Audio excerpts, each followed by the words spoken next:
Hello, and welcome in. So you are ready to start kegging your homebrewed beer and looking for how to do that. Well, let me show you my process for kegging beer. Before you can serve that delicious beer on tap, you have to clean out the keg. Maybe it is a new keg, or maybe it was just used previously. The process is going to be the same for cleaning out the keg. Start by weighing out a cleaner like PBW, which I am using, to the correct amount that meets your keg volume.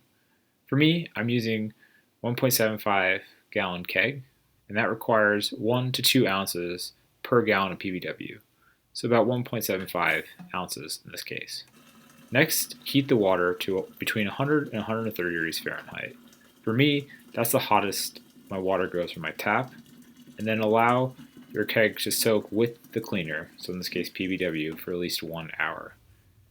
To make sure everything is clean, I like to pressurize the keg with between 5 and 10 psi of CO2 and push it through any of my beer lines. But also make sure that the fitting and the ball locks are soaked in the process too. After 1 hour, you want to take and dump out the cleaning solution and rinse it thoroughly with water, including any of the taps that were touched in the cleaning process. With the keg cleaned, it can sit like this until you're ready for the next step, which is sanitation. Pretty much anything that touches beer after it's been cooled from the boiling process on the brew day needs to be sanitized. I like to use Star San because it's a no-rinse solution, and following the instructions on the bottle, it says you need about 1 ounce of sanitizer per gallon of water. So fill the keg with water and then add the Star San. So for this case, I'm using a 1.75 gallon keg. Again, that's 1.75 ounces of Star San per the amount of water that's going to be to fill it. You want to make sure that everything that comes in contact goes into solution. So again, I like to pressurize the keg and run Star San through the tap line to ensure that everything is sanitized. And finally, remove the sanitizer from the keg, and we're on to the next step. The next step is to remove as much oxygen as possible from the keg. And since CO2 is more dense than air, it will displace any air inside the keg. So to start, I will close the ball lock on top of the keg. Then I will attach the gray post to the gas in post and make sure that it clicks into place. Next, I'll open the gas fully from the CO2 tank and set the pressure to 10 psi. After that, I will turn the regulator to allow the CO2 to fill the keg. I normally go by sound. Once you don't hear any gas coming into the keg, turn off the regulator and remove the gray post from the in post of the keg and pull the pressure release valve on top of the keg to release the CO2. Be fair warned that this process is very loud, and if you're sensitive to sound, please wear proper ear protection. Once emptied, repeat this process 2 more times to ensure that all of the air has been purged from the keg and only CO2 remains. Now it's time to transfer the beer. I only have a siphon, but use whatever you use for racking beer and transfer the beer into the keg as quickly as possible. Then seal the ball lock on the top of the keg and apply about 10 psi of pressure to the keg in the same method that I just talked about. Now I like to purge it one last time to get rid of any air that may have gotten in while transferring the beer from the carboy to the keg.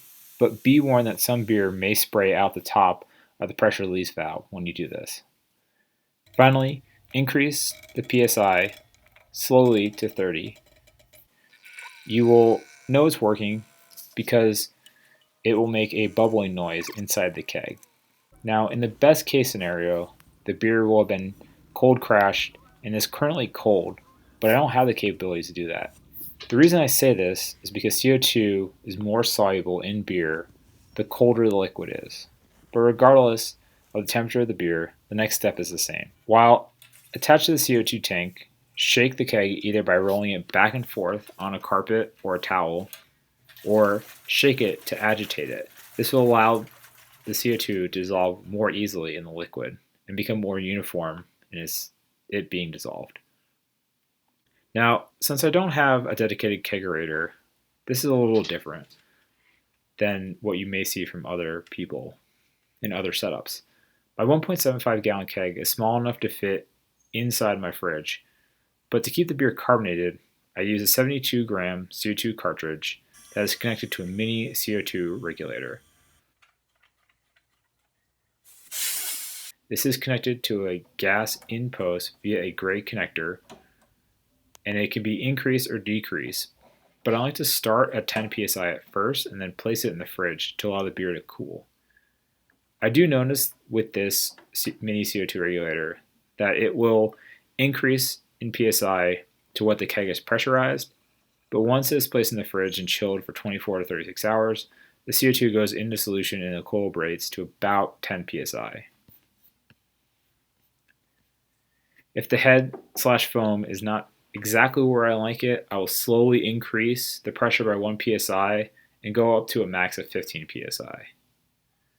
And that's it. I have a party tap hooked up to my keg so I can pour directly from there into a glass from the fridge and enjoy a small batch of beer on tap whenever I like.